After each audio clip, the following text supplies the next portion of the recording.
ለሁሉም ኢትዮጵያውያን የተላለፈ የህይወት አድን ጥሪ። ወጣቷ ከልጇ ጋር አብረው ለመኖር የ2 ቀናት ወይም የ48 ሰዓታት ዕድሜ ብቻ ቀርተዋታል። የ2 ቀናት ዕድሜ ብቻ የተሰጣት ይቺ ወጣት በዱባይ አንድ አስደንጋጭ ነገር ገጥሟታል። ይህ አስደንጋጭ ነገር ለወጣቷ ከባድና ማድረግ የማትችለው ለኛ ግን ቀላልና ማድረግ የምንችለው መሆኑን ልነግራችሁ ወዳለሁ። ታዲያ ወጣቷ ምን ገጠማት ማለታችሁ አይቀርም። ወጣቷ ከልጇ ጋር ለመኖር የተሰጣትን የ2 ቀናት ዕድሜ ማራዘምም ማሳጠርም የምንችለው እኛ ወገኖቿ ብቻ ነን።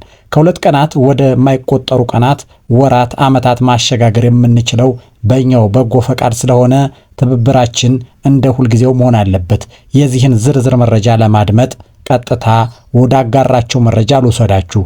አብራችሁን ቆዩ።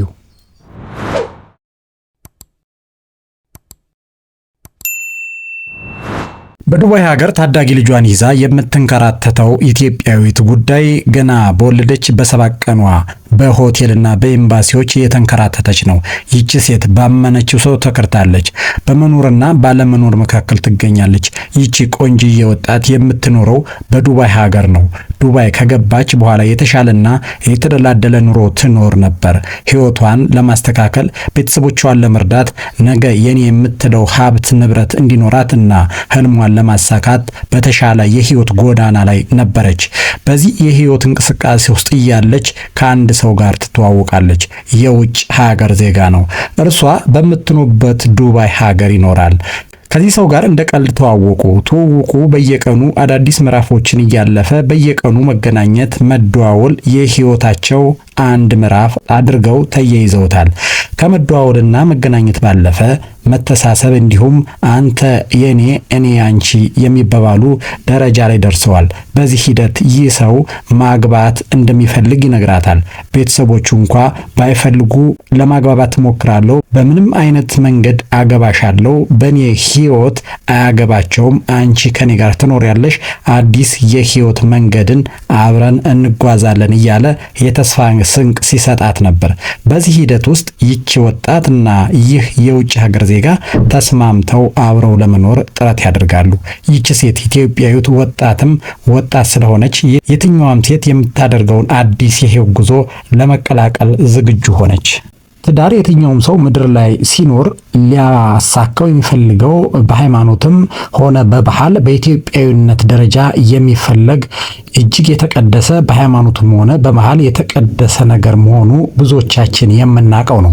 በዚህ መንገድ የተጀመረው የፍቅር ህይወት ቀስ በቀስ እያደገ እየጎለበተ መጣ። በዚህ መንገድ እየኖሩ ያሉት ጥንዶች ፍቅር እየዋለ እያደረ በመዘናጋት ወደ ማርገዝ ትመጣለች። በሌሎች ነገሮች የተጠመደችው ይህች ወጣት ማርገዟን ረስታው ሳታቅ ታረግዛለች። እርግዝናዋን ያወቀችው ዘግይታ ነበር። ዘግይታ ብታውቅም ያን ያክል አስደንጋጭም አሳሳቢም አልነበረም። ምክንያቱም የምትወደው ተስፋ የሰጣት ሰው ካጠገቧ ስላለ። በዚህ የተስፋ ጎዳና ውስጥ ሆና እርግዝናዋ 7 ወራትን አስቆጠረ። በዚህ ሰዓት ግን አንድ አስደንጋጭ አሳዛኝ ነገር ተሰማች። የኔ ያለችው ከጎኗ የነበረው ሰው ባለትዳርና የልጆች አባት መሆኑን ነገራት። ይህ አስደንጋጭ ዜና ለእርሷ ከሚገባው በላይ አስደንጋጭና አሳዛኝ በህይወቷ ከባዱ ቀን ነበር። ከዚህ ጊዜ ጀምሮ የነበራት ተስፋ ሁሉ መዘበራረቅ፣ መዛባጅ ጀምሯል። ከፍተኛ ግራ መጋባት እና ድንጋጤ ውስጥ ገባች። በዚህ ግራ መጋባት እና ድንጋጤ ውስጥ ሆና ሆቴል ውስጥ ማረፍ ስለነበረባት ሆቴል ውስጥ ተከራይታ ተቀመጠች። ልጇም በቀዶ ሕክምና በዚሁ ሆቴል ውስጥ ተወለደ። ልጇን በወለደች በ7ኛው ቀን ካረፈችበት ሆቴል ወጥታ መንከራተት ጀመረች። ብቻዋን በሆቴል ክፍል ውስጥ ተኝታ በኢሴክሽን ወይም በቀዶ ጥገና የወለደችው በ7ኛው ቀን ነበር። ልጇን ይዛ በየፍርድ ቤቱና በየኤምባሲው መንከራተት የጀመረችው። ከትዳር ውጭ የተወለደ ልጅ በመሆኑ ህጋዊ ሰነድ ማግኘት የስቃይ ሆነባት። ብቻዋን በሆቴል ክፍል ውስጥ ተኝታ በቀዶ ጥገና በወለደች በ7ኛው ቀን ነበር ልጇን ይዛ በየፍርድ ቤቱና በየኤምባሲው መንከራተት የጀመረችው። ከትዳር ውጭ የተወለደ ልጅ በመሆኑ ህጋዊ ሰነድ ማግኘት የስቃይ ሆነባት። ፍርድ ቤት 4 ወራት አቆይቶ በመጨረሻ የልደት ምስክር ወረቀት ሰጣት።